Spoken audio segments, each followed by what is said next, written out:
And we really have a problem with something that is endless. We have so much on our plate and so many things going on that we want closure. We want the report done. We want the kids picked up. We want, the house cleaned, whatever it is. We want it done because that way we can take it off our plate and we feel like we'll have one less thing that we have to contend with. And I think that's why something like meditation is difficult for people, because they feel like, well, when do I get done with this? When am I good at this? And it's this, when you say, well, it's just something you do forever. That's a very difficult concept, and it's an uncomfortable concept for people until you begin to see the benefits of it. When you begin to see the benefits of it and how it impacts your life and your self-power, then that starts to dissolve, and you start to go, yeah, I get this. I want to participate in this forever because I want this ability to continue to expand. I'm Srini Rao, and this is the Unmistakable Creative Podcast, where you get a window into the stories and insights of the most innovative and creative minds who've started movements, built thriving businesses, written best-selling books, and created insanely interesting art. For more, check out our 500-episode archive at unmistakablecreative.com. Tom, welcome to the Unmistakable Creative. Thanks so much for taking the time to join us. Oh, thank you for having me. Yeah, it is my pleasure to have you here. So I came across your story actually by way of your publicist, who sent me a copy of your book, Fully Engaged. And as I was saying, just before we hit record here, part of my interest in this whole idea of full engagement is the fact that I am writing a book on creative habits, and deep in the midst of a chapter on flow and how we actually get fully engaged with our creative work and how it impacts our performance. But before we get there, I want to start with a question that I think has always been very interesting to start with, and that is, what did you want to be when you grew up, when you were a kid, and how did that end up impacting the choices that you've made with your life and your career? I think what I wanted to be, at least when I was old enough to figure that, to actually have something that I wanted to be, was probably a professional musician. Mm-hmm. And I did experience that, but the way that impacted where I am today is that I was absolutely terrible at practicing anything. I had no discipline when I was younger. And I was aware of this. The observer part of my personality was very aware that I had this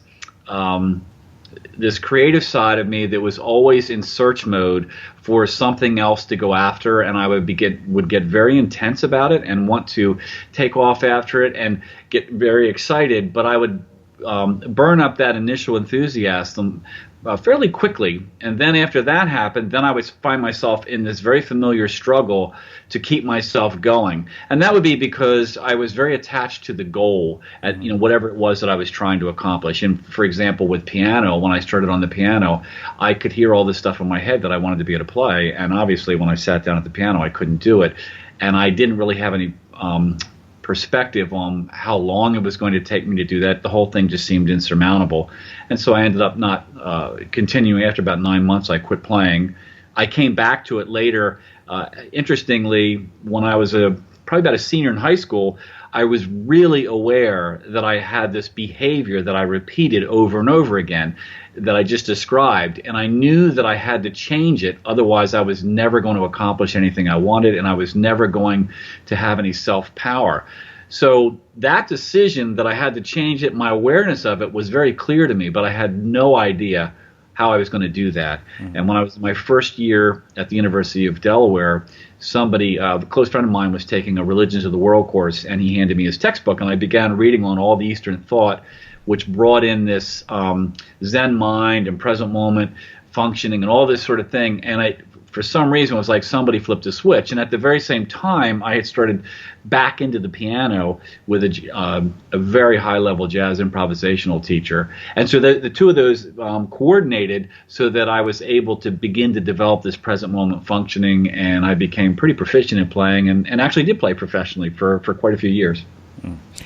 So, that ability to change behavior, especially when it comes to some sort of a creative habit or some, incredibly ambitious endeavor where, when you're looking at it from the start, the obstacle seems insurmountable. You managed to do that. I'm curious, what enables that kind of behavior change for the person who seems to burn out?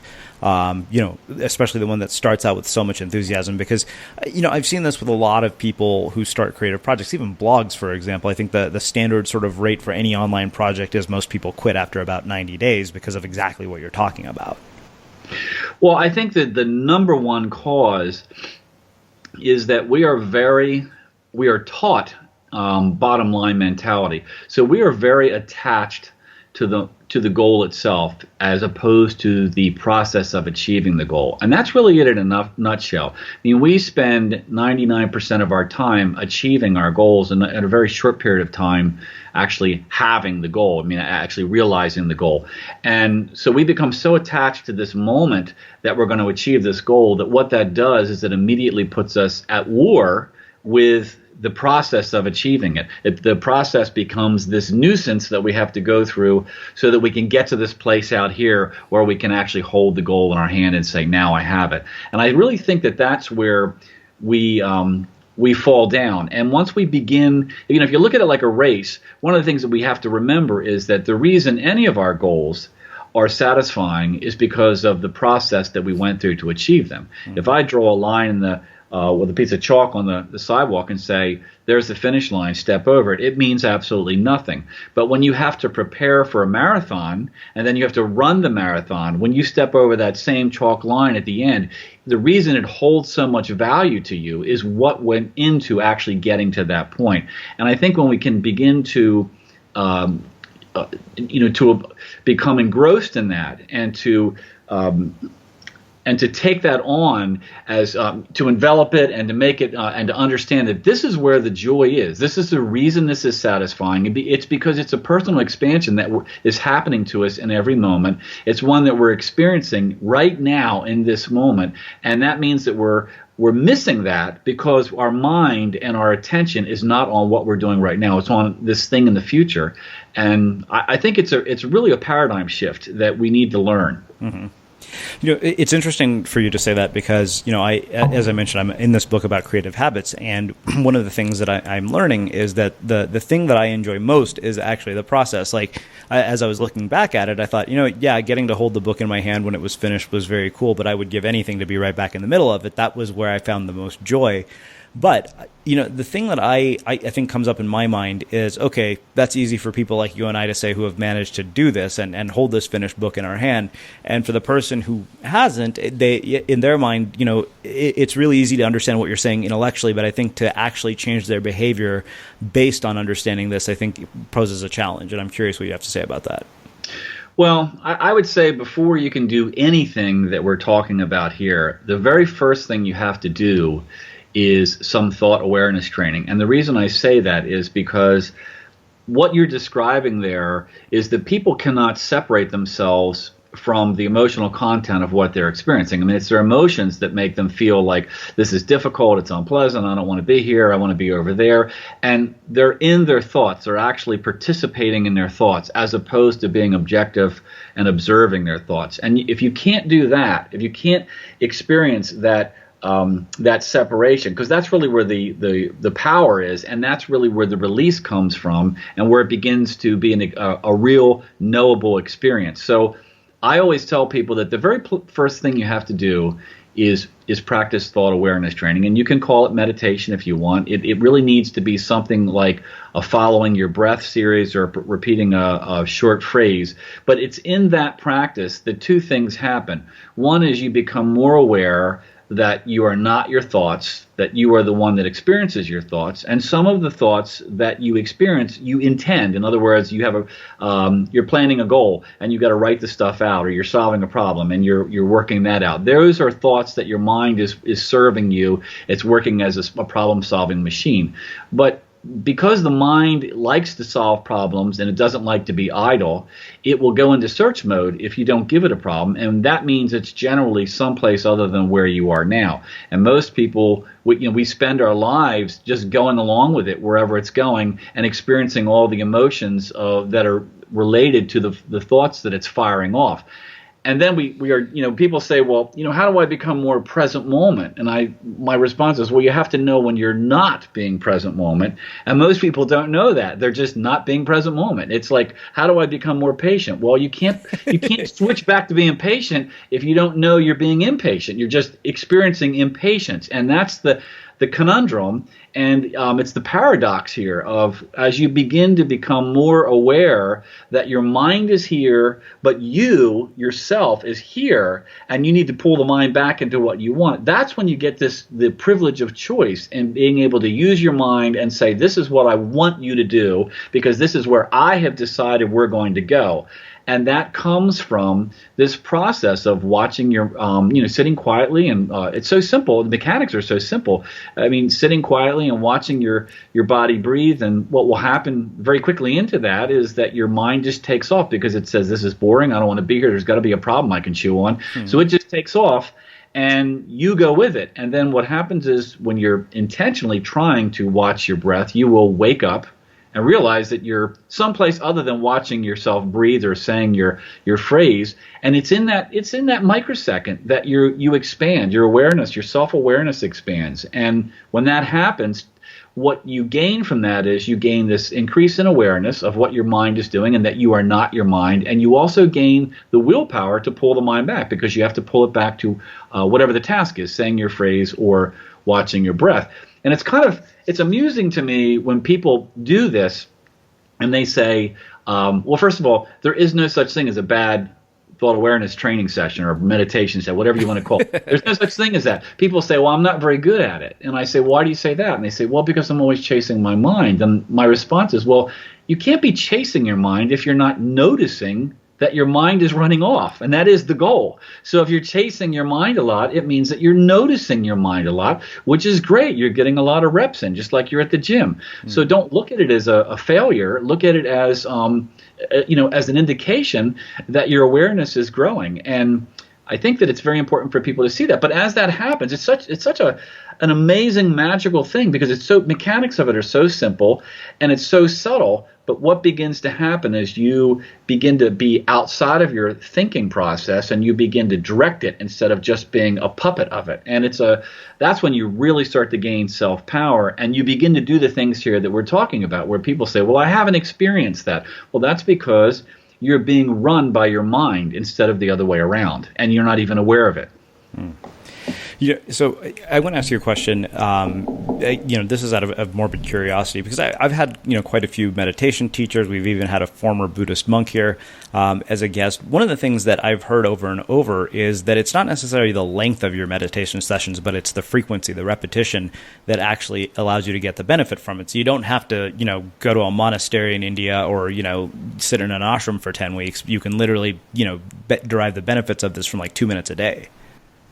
Oh, I totally agree with that. In fact, when I was, it's because it's the way that not only the mind works, but it's also how you're creating a habit of thought, a habit of functioning, and habits are created through repetition, and the repetitions don't have to be for a long period of time. I remember when I was studying jazz piano, my instructor said, look, I would rather you practice 10 minutes a day, every day, than practice 3 hours on Sunday afternoon.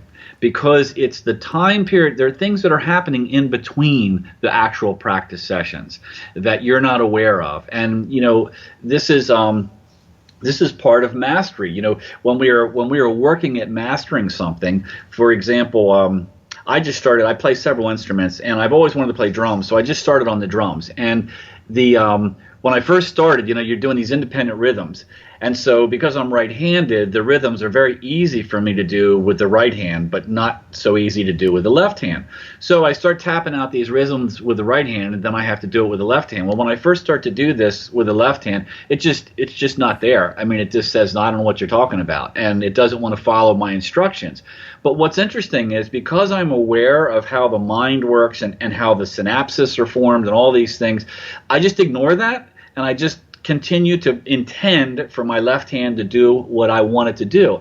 And within 2 days, it's starting to obey, and it's starting to do it. But it takes time. It takes the training and execution, and then rest. Execution, rest. Execution, rest. And when people can realize this, and they can let go of this thing of, I have to be here in order to be happy, in order to be successful. And I think that what happens, particularly with because of our culture, everything is based on the climax.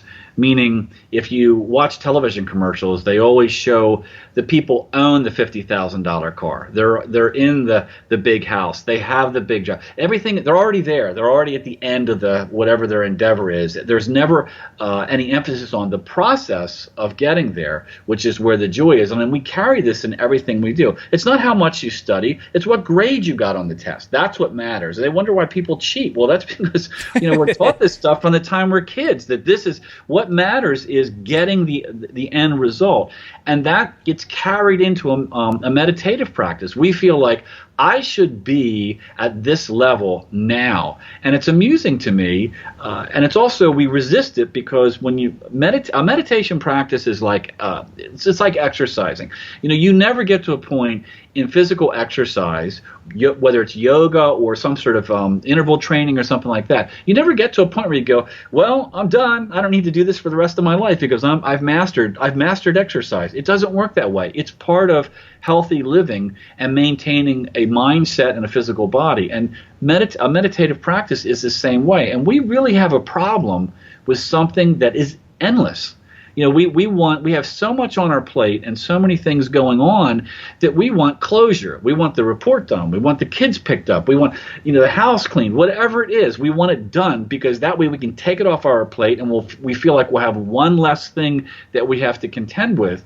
And I think that's why something like meditation is difficult for people because they feel like, well, when do I get done with this? When am I good at this? And it's this, when you say, well, it's just something you do forever. That's a very difficult concept, and it's an uncomfortable concept for people until you begin to see the benefits of it. When you begin to see the benefits of it and how it impacts your life and your self-power, then that starts to dissolve and you start to go, yeah, I get this. I want to participate in this forever because I want this ability to continue to expand. Mm.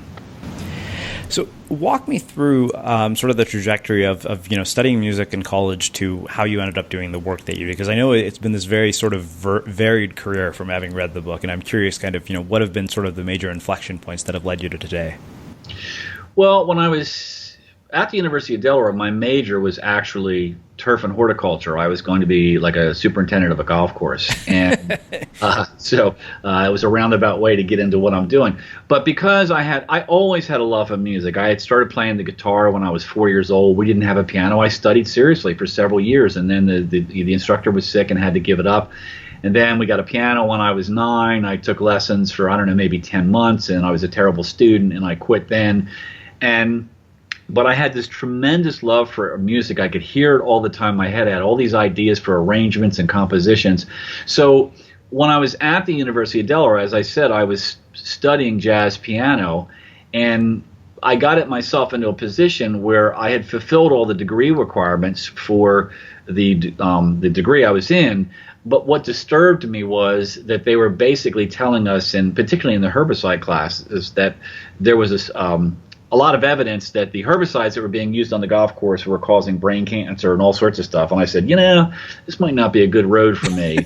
And I just didn't know which direction to go in. And so my father suggested that I go into piano technology because I absolutely loved the piano. And it seemed like a good idea. I was 19 at the time, and I started that business, and the business took off, and it got it became so successful. By the time I was 23, I had every credential offered in the country. So I was also it was an octogenaric career in terms of everybody in it was my father's age. And so, by the time I was in my mid-20s, everybody it was in my area was getting out of it. And they were just handing me all of their business. So my business became extremely successful and very big.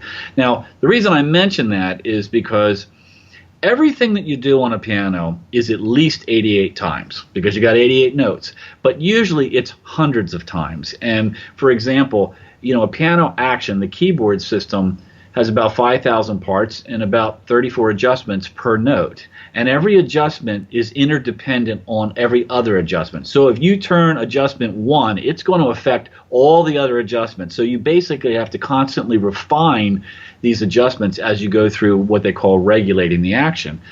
And because I had become the chief concert technician in the area for so many venues, I was constantly having to prepare pianos for the highest level players, the best classical musicians in the world, jazz musicians. I was meeting them all and spending time with them and talking to them about discipline and all those sort of things, but also having to prepare the instrument. And these people were pushing the instrument to its limit, so everything had to be absolutely perfect in order for it to keep up with them and be a transparent interface. So that was part of it. But the other part was that I had gotten into full-scale remanufacturing of grands, which is a very esoteric skill, all handwork, chiseling, and again, repetition like you cannot imagine. Just like unbelievable repetition in very small detail work.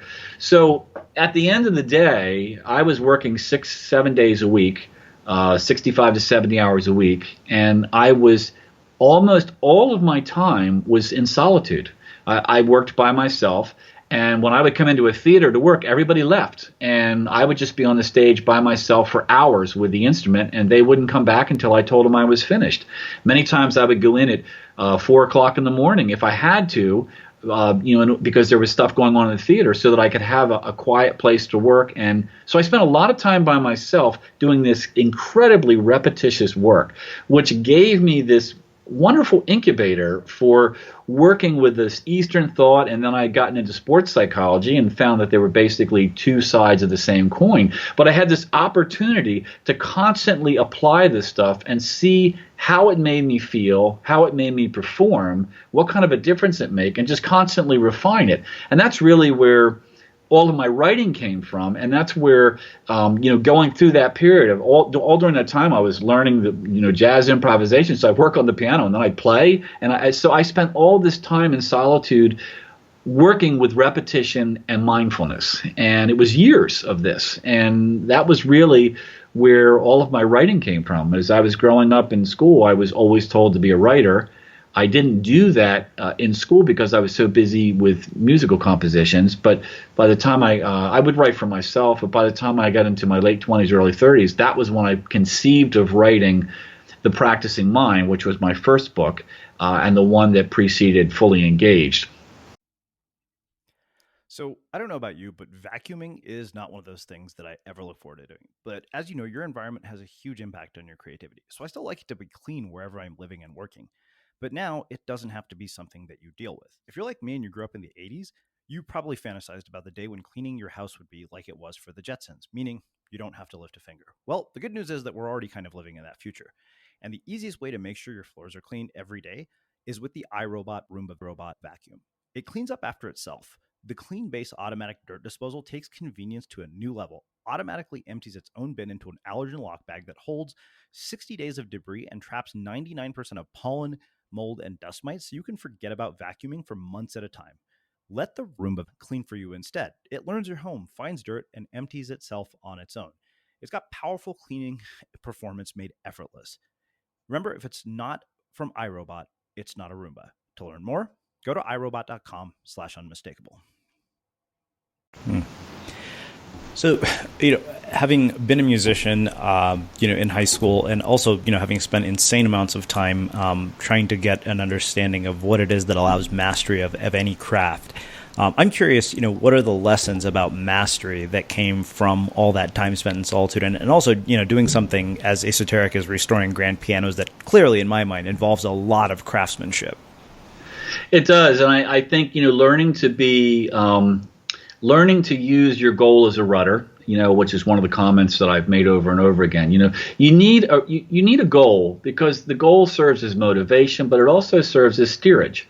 You need to know where to direct your energy. So I also, one of the things I do is I have a pilot's license, but I also sail. And if you look at sailing, the wind is the energy. But if you don't have a rudder on the sailboat, then the thing just gets blown. The energy is just dissipated. The boat just gets blown sideways and all around the lake or wherever, the bay or wherever it is you're sailing, and you end up not going anywhere. And so it's important that you have a goal. But again, the problem is this thing of feeling like when I reach this goal, that's when I'm going to experience happiness. In fact, I've always thought that sailing was a really great metaphor for mindfulness because, there's a saying in sailing that when you leave the marina, you've reached your destination. The reason you pick a destination in sailing is so you have some place to sail to, so you can experience the process of sailing the boat. So so you leave the marina and you go, hey, let's sail down there. It's 8 miles away. Okay, now you've got some place to direct the boat, but it's the experience of actually managing the sails and the wind and the tide and watching out you don't run aground, and if you do, how you're going to get the boat. It's all the creativity that goes into it. It's the experience of all of that makes it joyful.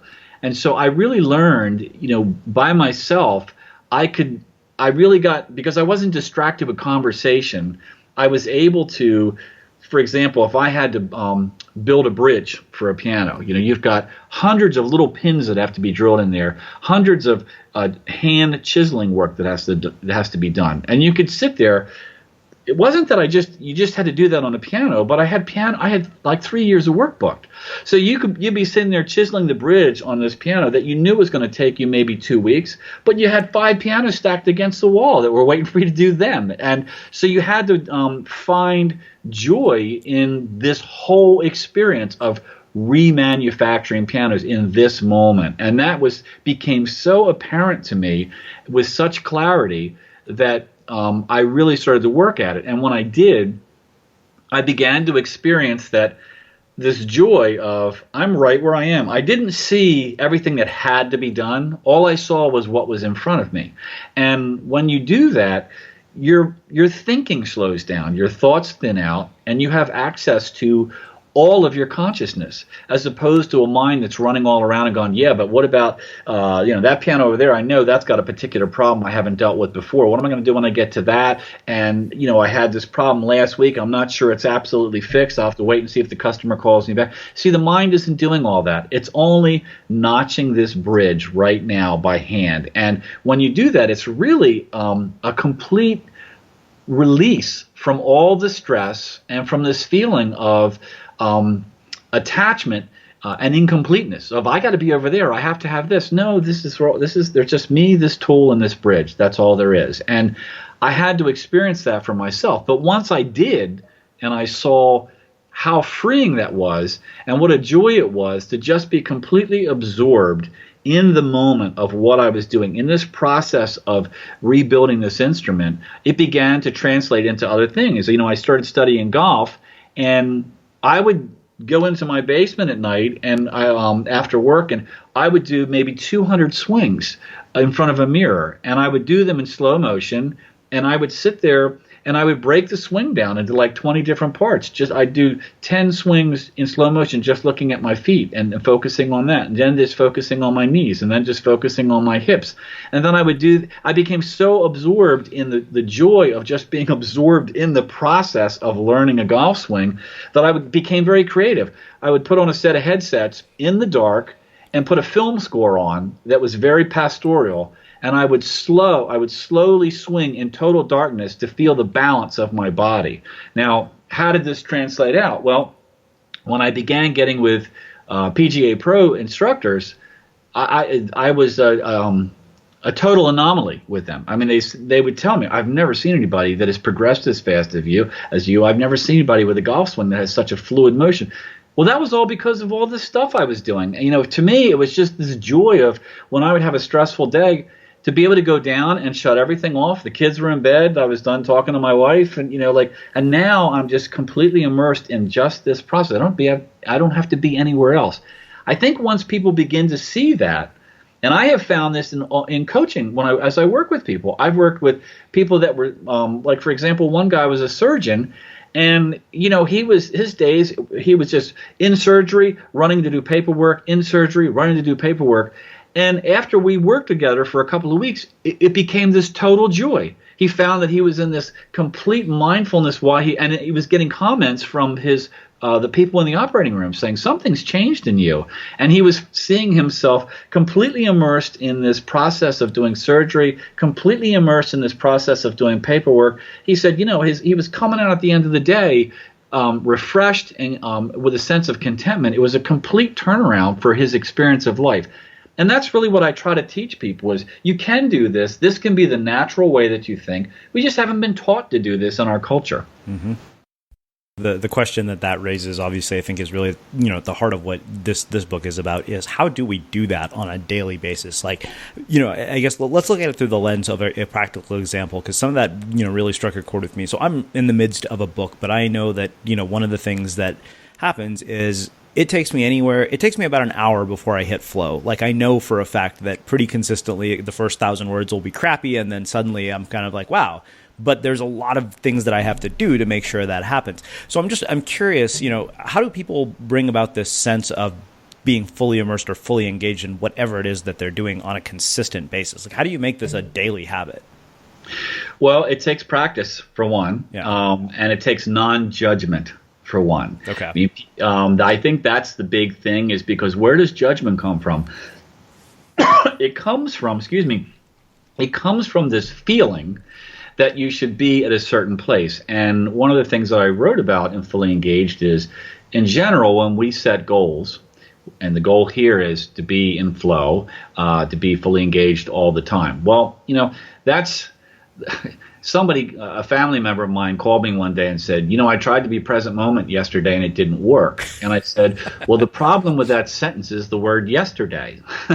I said, you can't, you've never worked at this, and you're starting out trying to be a Zen master. Even the Zen masters don't stay completely present all day long. I said, you have to do something like, you have to pick goals that are realistic, using accurate data. Like, I'm going to be mindful from 9 o'clock to 9:05 to start. But what we do is, as a culture, we want everything's big, win big, work, no pain, no gain, all this stuff that we were fed day in and day out. So we begin to judge where we are with this, based on this subconscious sense of this should take this long and we should be at this place here.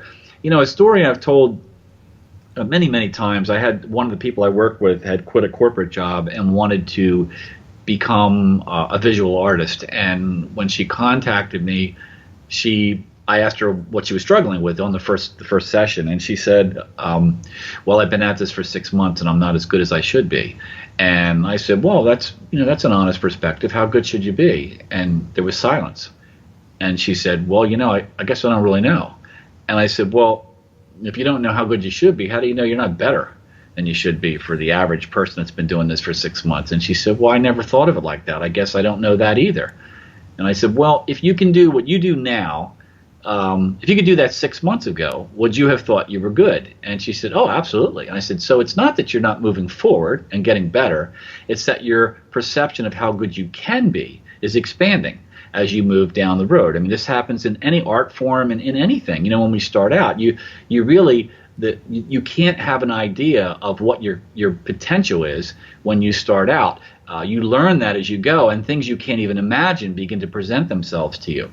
So I think that to me, I tell people, look, if you want to be fully engaged all the time, and you start out there, you set yourself up for failure, because what you've immediately done is you've set this goal of, when I'm here, I'm not fully engaged. I'm almost never fully engaged. But when I can be fully engaged all the time, and that which is what I want, then I'm going to be happy. Well, you've already created this gap between where you are and where you need to be, and it's been created with the spirit of, the only reason I'm doing this practice is so I can get to this point over here. The practice is this nuisance I have to do. So now you're not enjoying the process, and actually, the present moment is all there really is. The rest of it doesn't exist. The future and the past doesn't. It's only right here. So what you've basically done is betrayed yourself, and you forfeited the opportunity to experience becoming fully engaged. And the other paradox is, when you're fully engaged, you don't know that you're fully engaged because you're completely absorbed in what you're doing. If you go, hey, I'm fully engaged. No, you're not. Now you're thinking about how you were fully engaged. And so that's the paradox. It's really kind of a game. But as I said, as you practice thought awareness, what will happen is as you start to become very clingy to some point other than where you are, because you will not be that thought, you will just notice that pull. You will feel the pull, you will notice that you're separate from it, and you won't judge that you have started, that you've fallen off the wagon. You won't judge it. You go, oh, look at this. I'm going over there. Come on back here. It's like a parent with a toddler in the toy store, and they're just running around because they're just seeing all this stuff that they're excited about, and they just keep pulling them back online. No. We're back here. We're walking through the aisle. This is the way I want you to go. I mean, that's the mind. The mind just wants to explore and go problem solve and look for things that it finds interesting. And as you become better at more farther along in your thought awareness, you'll basically be watching this, and you will be in control. You have the willpower to pull it back. But it's a mistake to enter something like this, like with this idea of, and I even say this, like the practicing mind. What is practice? Practice is the repetition of a process with the intention of achieving a specific goal, and without judgment. It's a series of refinement, constant refinement. Everything that we do in life comes from repetition and refinement, whether it's learning to walk, learning to talk. When we first started to walk, it's like you're up, you're down, you're up, you're down, but the balance starts to happen, the brain starts to figure it out. It's this repetition of this action with an intention. I want to walk from here to there, and the mind figures it out, and you get better at it. And now, as an adult, you walk across the room and you don't even think about it. Well, it's the same thing. You don't judge. This judgment thing, to me, is the enemy. It's like if you take a basketball player who's shooting foul shots, and he shoots the first shot, and you watch the ball, and the ball's short, it's left, it's long, it doesn't go through the hoop. Now, if he looks at that and says, and intuitively says, this is what I need to do on the next shot, that's the most efficient way to perform, and it's going to be the most productive, and his experience of shooting the foul shots will be the most contentful. But if he slams the ball down and goes, I cannot believe I was left on that, I practiced this all day long, and this thing starts rolling around in his head, and what's happening? His experience of the moment has deteriorated, and so has his performance. So that's why I'm saying, we have to really guard against this thing of, this is what I want to do, and you need to saying I want to be fully engaged as much as I can. That's your target. That's, like the archer. You got to have something to shoot at. That's your target. But when you begin to judge your progress, based on how many arrows that hit the target, then that doesn't improve your performance. It only makes your experience of getting better at it unpleasant. So you've alluded to performance, multiple times. So I can't help but ask you, what is the impact on performance across, a variety of fields of this whole notion of being fully engaged? I mean, I have my ideas of it. Like the moment you mentioned fully engaged in performance, I think Steph Curry raining down 3-pointers. So I'm just curious, kind of what you've seen in the lives and work of people in terms of the impact that this has on performance over the long haul. Well, virtually all of the studies in sports psychology, focus on non-judgment and being in the present moment, letting go, executing and letting go. And they also focus on the fact that you cannot learn and perform at the same time. So you have to make a decision. I've worked with young golfers, and I was out on the course with this very talented young man, and I said, now I want you to make a decision today. I said, now you can break it up from one hole to the next. I said, but when you stand up on the tee, I want you to make a decision. Am I learning on this hole, or am I performing on this hole? You can't do both. So if you're learning, that's when you begin to look at things like, I'm going to try this, I'm going to watch this, I'm going to make these, I'm going to experiment with these decisions. If you're performing, then you have to approach it differently. And I think that there's a story in the Practicing Mind that I read. I've shot target archery before, and so I was very interested in reading up on this years ago. And there was an Olympic coach. I'm pretty sure it was in the 1970s. And back then, the Americans, all this stuff was new. Not a lot of people were into sports psychology. It was actually becoming. It was in a state of becoming at that time. And what had happened was this American coach said that the Asians, you just couldn't compete against them. And the reason was because the Americans were very attached to getting bullseyes. The only reason they put the arrow in the bow and drew the bow and let it go was to see if they got a bullseye. The Asians were completely absorbed in the process of drawing the bow, and the target just got in the way. And that was because all of their focus was on this process of drawing the bow, experiencing it, breathing correctly, all these things. They were completely detached from the goal, which was obviously to get the arrow in the bullseye. So their performance was way above everybody else that had this typical Western thing was, it doesn't matter if you don't get a bullseye. So the Americans would shoot, the arrow would be left of the bullseye, and then they would begin this self-judgment, negative self-talk and all this sort of stuff, and then try harder. Their performance would go down. It would set up this cycle, and they were not competitive. So I think if there's one thing that we know for sure, not just from looking at Eastern thought that's been around for thousands of years, but also looking at all the empirical Western studies in peak performance, is that when we are in the present moment, we are functioning at our highest level, and our experience of what we're doing is also one of contentment, even bliss. And our performance is very high, and it's so this is the thing that you're starting to see this coming into corporations, because if they don't start to take this on, they're going to lose their ability to compete, just like in sports. Because now if you go into sports, it's everywhere. It doesn't matter whether you're talking about track and field, football. I mean, everybody's talking about we got to stay in the moment, we got to stay focused, we got all this stuff. And in golf in particularly, which is where it's really been studied, and that's because it's a non-reactive sport. It's really very much a Zen sport. I mean, the ball just, if you look at like baseball, the pitcher throws the ball at the batter, and the batter just has to react to it. Same thing, like say with tennis.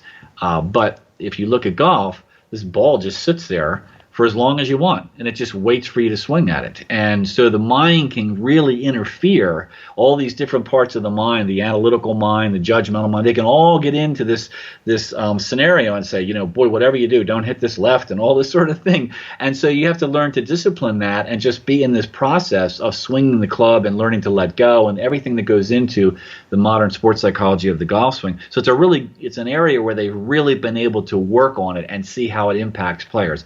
But as far as performance goes, it's everything. What is the impact of technology on all of this? Well, I guess you could come at that from two ways. I mean, one is that technology, for me, has created problems, but it's also served to prove all this stuff. For example, if you look at a golf swing again, we can put a suit on a golfer and that has sensors on it, and then he can be filmed, and these sensors are mapped out, and the computer can analyze their golf swing, and it can analyze the perfect golf swing, and then it can overlay this person's golf swing on a perfect golf swing. It's amazing technology. It can show where all the weaknesses are. Now, the reason that that's a good thing is because it's one of the things that predicated this mental study, in my opinion, into sports, because we had reached a point where, from a physical standpoint, a physical prowess, we were peaking. We passed a point of diminishing returns. If we know what a perfect golf swing is, and we can teach it to someone from the time they're a child, and if you look at, like, say, Lydia Ko, who's 19 years old and has won all these tournaments, absolutely incredibly amazing young golfer. But now she's struggling right now. So if she has this golf swing that works, she has this ability, why can't she do it all the time? And that's really what I think pushed things, not her personally, but that scenario is what pushed things into that arena where they were saying, look, we can give the person these exercises, this nutrition, all these things that have to do with making the physical body operate at the optimum level. After we do that, what's next? Why do even though we do all that, we still can't get this high level of performance all the time. Where's the missing link? Well, it's the mind. The mind is what's controlling the body. So from that standpoint, the technology really created or really helped us move forward and be able to study this and find out that from a Western standpoint, I mean, it was already known in the East, but from a Western standpoint, we could stand back and say, oh, here, all of our decades of research have shown that this is when we function at our highest level. Where it's a problem is that we are hyper-connected in our culture now. We're through our smartphones, our tablets, the television, everything. And what is happening is that our minds are being constantly fed stimulation. And, we never have, you see these people, it's an addiction looking at their phones. You see 4 people sitting at a table at a restaurant, they're not talking to each other, they're all looking at their phones. And they can't resist the technology. I love the the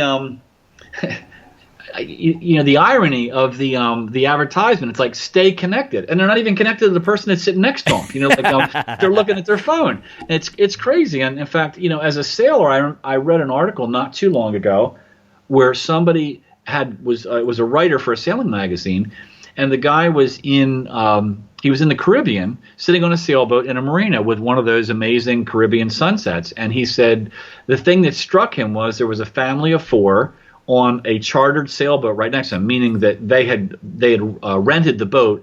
I guess the father or mother had a charter license, so they could rent a bareboat and take the boat for themselves for a week. He said the 2 parents and 2 kids, teenage kids, are sitting there on this boat next to them with this incredible sunset in back of them, and each parent was on their own iPad and each kid was on their smartphone. He said, they came here for this, and they're completely addicted to these phones and looking at what I missed a text, but so that to me is where the technology has we're just too connected, and because of that, the marketing media has this constant connection to us, so it can constantly make us feel like, well, you can't be happy where you are because you're not driving this car, and you're not on this vacation, and you don't have this house, and all these things, which again creates dialogue, internal dialogue, and level emotional responses, which ramps up internal dialogue.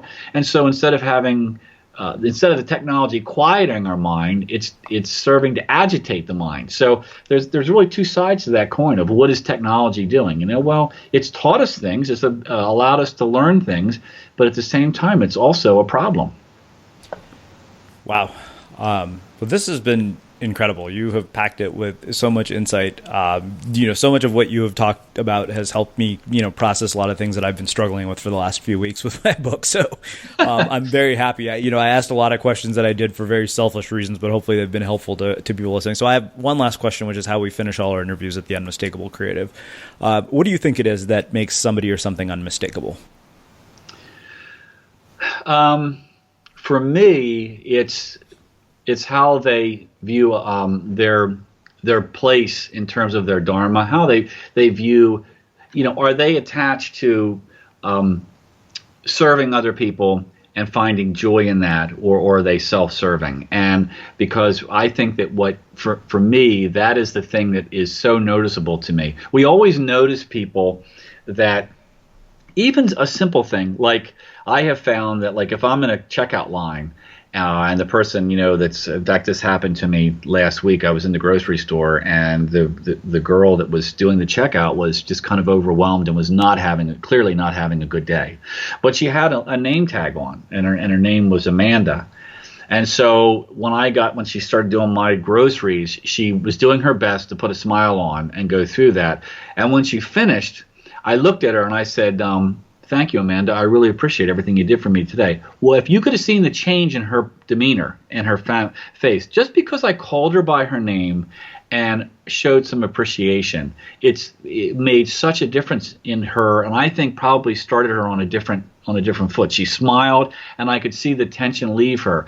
So I think it's, I watch people, and I know what it feels like for me when people are aware enough that they're extending some kindness and attention. I think it's an unmistakable characteristic in people that really shows forth. Well, like I said, this has been just amazing. Where can people learn more about you and your work?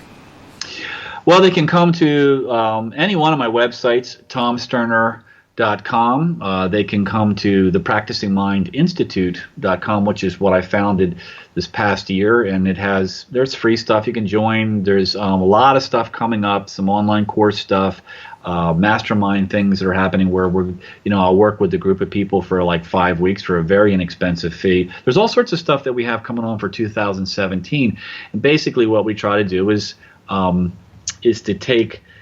Everybody gets to pick something in their life, and then they learn to apply this present moment functioning to that particular thing that they're struggling with.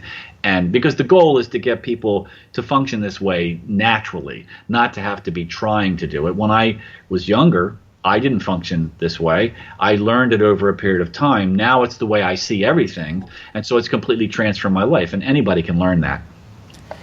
Awesome. And for everybody listening, we will wrap the show with that. Next time on the Unmistakable Creative. The way I've been teaching it recently is just change the but to an and. Mm-hmm. So, I want to be a writer, but I don't have any formal training. I want to be an actor, but I'm really old. I want to be a health coach, but I'm super fat. Like, no, you want to be a writer and you have no formal training. You want to be an actor and you're old. You want to be a health coach and you're super fat. That's part of what you have to bring. That's the magic. That's your way of doing it. Samantha Bennett joins us to talk about starting right where we are.